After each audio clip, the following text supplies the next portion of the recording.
Our journey began on a beautiful October day in San Diego, California. Gary Fabian had just arrived from his home in Texas with some solid leads on a B-36 bomber that had crashed into the ocean several miles off San Diego in 1952.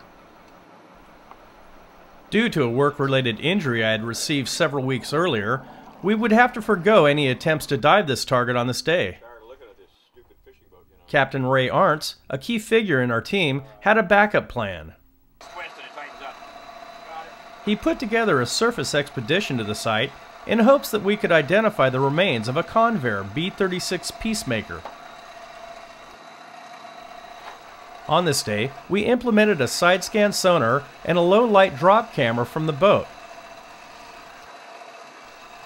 And what we saw was definitely exciting.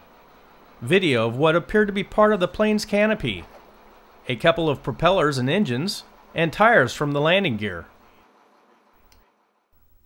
2 months later, we returned to the site with Ray's boat, the Sundiver 2. Kendall Raine was my dive buddy. Gary Fabian was unable to join us, so we added a new member to our team, renowned aviation archaeologist Pat Maka. He has been instrumental in the discovery of tons of missing planes and the remains of those who flew in them. Combing the ocean is a little different for him, but he has proven to be a great asset to our team. In today's plan, Kendall will be leading the dive while I film from behind. Once on the bottom, he will attach a guideline which will be used for a reference point to the ascent-descent line.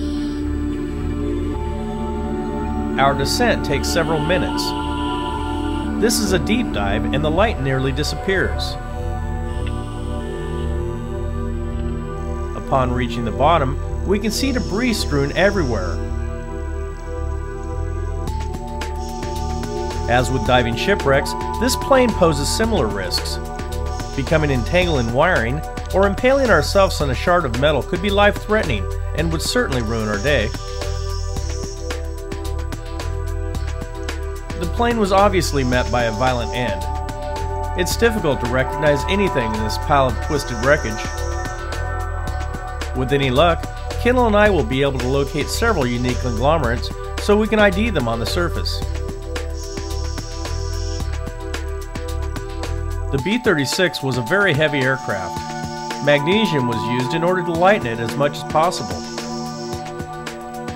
Nearly 10% of the plane's structural weight was magnesium, and saved around 1,900 pounds, increasing the flight range nearly 200 miles. Because magnesium alloy is highly susceptible to galvanic corrosion, much of this plane's fuselage has vanished. What remains is mostly aluminum, copper, some carbon steel, and rubber. Nearly 57 years later, this plane now serves as a vibrant marine reef loaded with soft corals and rockfish.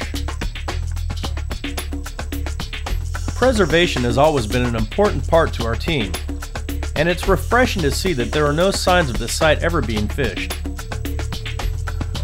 Once charter boats begin to frequent this spot, the fish population will soon be devastated.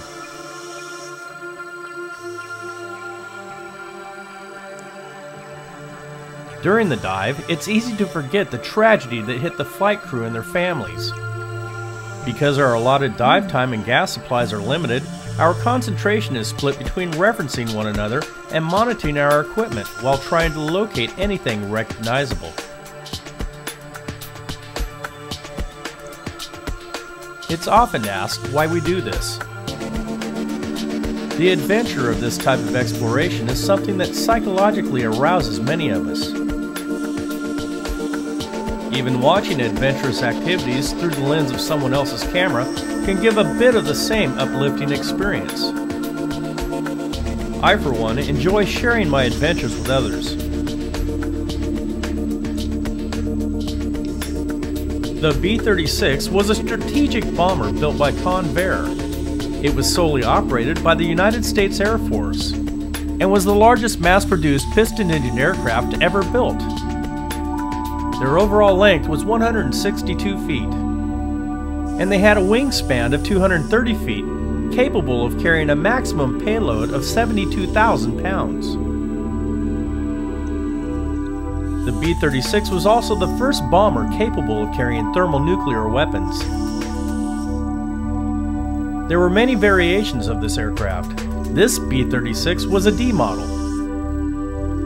It was powered by 6 3,500 horsepower Pratt & Whitney engines, and 4 jet engines, each producing 5,200 pounds of thrust attached to the end of each wing. With a top speed of 381 miles per hour and a service ceiling of 42,500 feet, this baby could deliver up to 60,000 pounds of bombs 6,000 miles away from its base.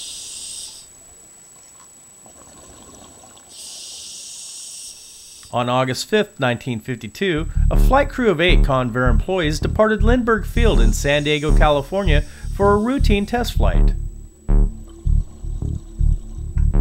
Sitting at the controls were pilot Dave Franks and co-pilot Roy Atkins. Behind them were Don Maxine and Jack Rogers sitting at the flight engineers panel. Roy Summers manned the radio, and Bill Wilson was sitting at the radar station. 2 other crew members sat in the rear of the plane. Bill Ashmore was at the scanner's position on the left, and Walt Hoffman scanned from the right. They had just descended to 5,000 feet and were in the flight pattern preparing to land at Lindbergh Field. Everything had been going well, and then the B-36 began to shake violently. Through the intercom, Walt Hoffman yelled that they had a problem. He had said that the number 5 engine had fallen off and the wing was on fire. Dave Franks immediately turned the plane out to sea to avoid any populated areas. He then stood up looking over the right-hand wing and yelled into the intercom for everyone to bail out. Hoffman again yelled into the intercom. This time he said that the wing was on fire and the number 4 engine was beginning to fall off. Roy Summers was the first to exit the B-36. Then Don Maxine, Roy Atkins, Bill Wilson, and Jack Rogers. From the rear was Walt Hoffman and Tex Ashmore. It is suspected that pilot Dave Franks never made it out.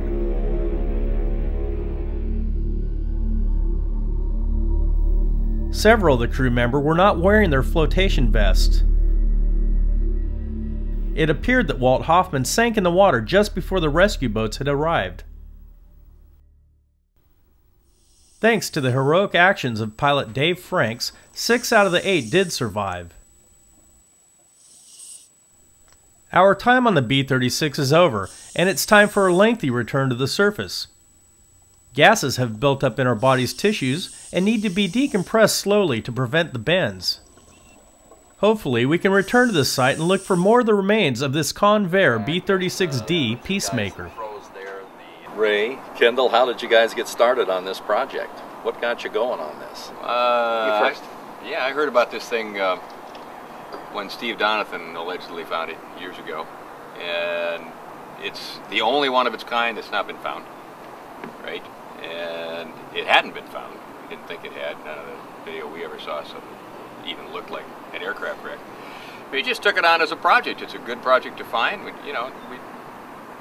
We really like finding historic wrecks, aircraft, vessels, whatever it happens to be. That's kind of what we do for entertainment. Okay, so we went looking, and it took a long time, but we found it. So we're happy. Outstanding. Yeah. The more we read about the people who claimed to have found it and the diving that they'd done on it, the less we believe they'd actually found it, because planes don't grow into reefs. And in my experience in diving, reefs don't grow on top of wrecks. Not airplane wrecks, at least, because it's aluminum and magnesium. Sure. So it's not a good substrate for coral. And that's what they were claiming. So we thought that they'd found something, but not the airplane. And if they hadn't found it, it was still out there. So that's when we started really. For more information on the B-36, check out our website at www.ub88.org.